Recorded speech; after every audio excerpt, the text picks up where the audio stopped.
Welcome to Physical Security, ISOL-634-M20. It's a full term. I am Dr. Sal. I'm going to be your professor, so I'm looking forward to getting started. So a couple things in the classroom. Online, don't forget, we got the big blue button, gives you all the information. You're welcome to class, navigating the course, accessing materials, generative AI, all our policies, so you definitely want to take a look at that.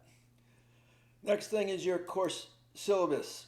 It has been updated with everything that we're going to be doing, so please take a look at our course syllabus on what we're going to be doing. One of the things that we have a full lecture. We have our location is going to be Northern Kentucky campus, Friday, Saturday, and Sunday, February 27th through 3/1. That is going to be our in-campus residency. Take a look at the objectives, recognize basic threats to the organization of physical security. Physical security often gets overlooked. There's so much time and money and effort spent on keeping out hackers. And yes, they are huge because they come from around the world. Anyone from anywhere can try to hack us. And this happens all the time. Governments are constantly fighting it. But physical security is just as important. We're going to identify the security mechanisms and strategies used to protect the perimeter, identify appropriate security mechanisms, implement a given scenario, identify the appropriate mechanism controls to secure inside of the building, and select the most appropriate intrusion detection. Most companies, where I used to work, we had our, lockdown. You needed a badge to move around, even within the building, which is a great way of protecting it. This way, only certain people can get in. And this happens, right? Makes it easy, lockdown. But I remember one weekend I had to get into work. My badge, building was closed, no one let me in. And so what did I have to do? I had to figure out how to get in. So I remember walking in the basement, and there was a door led to a stairwell that just wasn't locked. So we had all this security in the building, and yet I was able to walk right up into our third floor suite because someone left the door open. These are the types of things we need to think about. The book required is Effective Physical Security. As you know, it's part of our class. It's included in your tuition. And it is if you look at the syllabus, it's there. There's also a course link for it, and we'll get to that. So make sure you take a look at that. We're going to be working on that. Obviously, the academic dishonesty policy, don't do anything, don't lie, cheat, don't know what plagiarism, just never cut and paste anything. You will be present for the executive residency attendance policy. I will be taking it at 5 p.m. on Friday. Make sure you're there with a state ID.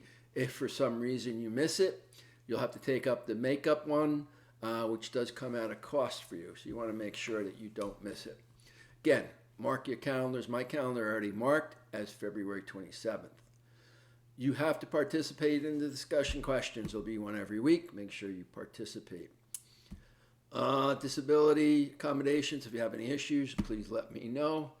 There's academic appeal. You can always look at that. Students' responsibility, what you should and shouldn't do. Just be part of the team. Deadlines recognize, professionally, you don't want to be late with stuff. So technically, there's no late assignments are due. All papers must be in APA format. Run it through spell checker, please. So review each week what is due. We'll go over that shortly.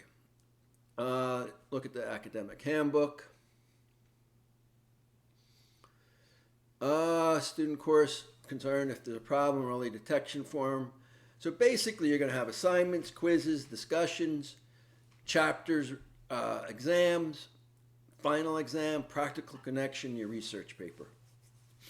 And each week, if you look at the syllabus, we'll break that down. Basically, anything above a 9, we're on the 1,000-point system. So anything above a 900 to 1,000 is an A, 8 to 899 is a B, and so We have 3 assignments. They're worth 24 points each. We have 11 quizzes, 25 points each. 9 discussion questions, 1 midterm, 1 final, a practical connection, and a research paper. And then you have all your residency stuff that we'll do. Let's see, what else? So each week we have what we're going to work on. Pretty much we do a chapter a week. So we'll get to week 8, then it's 2 or 3 chapters a week. We are going to cover the entire book. We have a ton of material to look at, so please be ready. Also, our last class, as you know, ends on a Friday. Our last class is 4/24/26. It is a Friday. We start on that Monday, the 21st, and your final review of the chapter. It is a short week, so please remember that. I like to tell people, I'll send out reminders. Let's see, so that is our syllabi.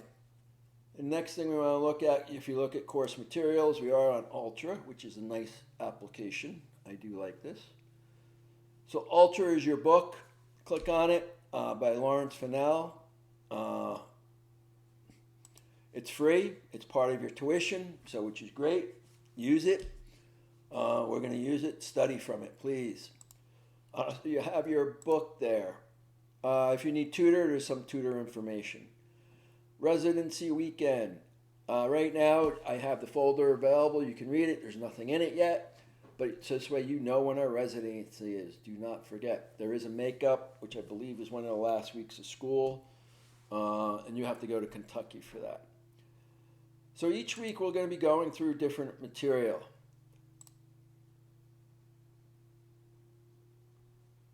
So each week, like I said, we'll go through different material and we'll start going through everything. Let's see, what else do I want to go over? Week 1, I'm going to get into more questions, more depth for week 1, but this is just an overview. Again, if you have any questions, please email me at my email, sferraro@uccumberlands.edu. I'm available. I do check emails daily. So please email me. Let me know what's going on. If you're having any issues, keep me updated. Please do. Like I said, start with that. That's what I wanted to cover at the intro. Physical security is so important, as I mentioned before. It is like the last line of defense. You know, we have the internet, and there's hundreds of thousands of attacks occurring every day. You hear every now and then Amazon gets hit. But physical security, when I worked at a wireless company, our main building, our network operating center, was literally a building, no name on it, no address. It was fenced in, 24-hour cameras. You couldn't get into it. There was one door to get in, and it was one of those double doors. If you weren't on the approved list, you could not get in. But we didn't even put names on the building.